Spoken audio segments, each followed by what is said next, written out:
I'm confident that religious leaders will do their utmost to prevent the world's descent into the abyss of chaos. We already observe such inspiring examples on the global level. The Congress of the Leaders of World and Traditional Religions, the Document of Human Fraternity, the Mecca Declaration, Bahrain Dialogue Forum, the Abrahamic Family House in the United Emirates.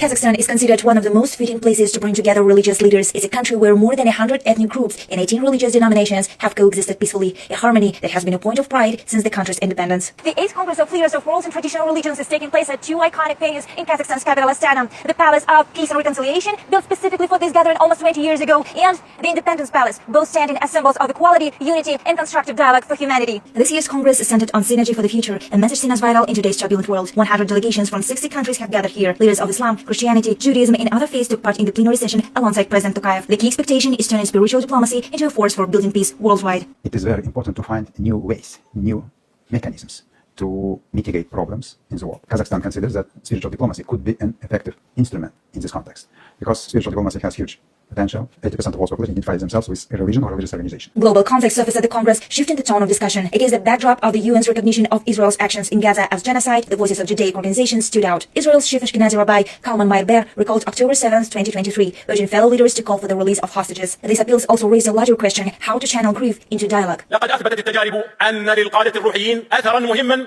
في الدور الاستراتيجي للحضور الديني، أو ما يسمى بالدبلوماسية الدينية الروحية الخلاقة، وذلك عبر الحوار والوساطة والمصالحة في إطارها المتاح دينيا وروحيا. For the first time, the UN Alliance of Civilizations held a session at the Congress on protecting religious sites. With threats grown in conflict zones, the alliance is mapping places of worship worldwide. Kazakhstan itself is home to many, including the mausoleum of Hoja Ahmed Yasawi, a UNESCO World Heritage Site, and Biketata in Mangistau. While in war-torn regions, such heritage remains at risk. Unfortunately, in the war, you know that when it's war, there's destruction.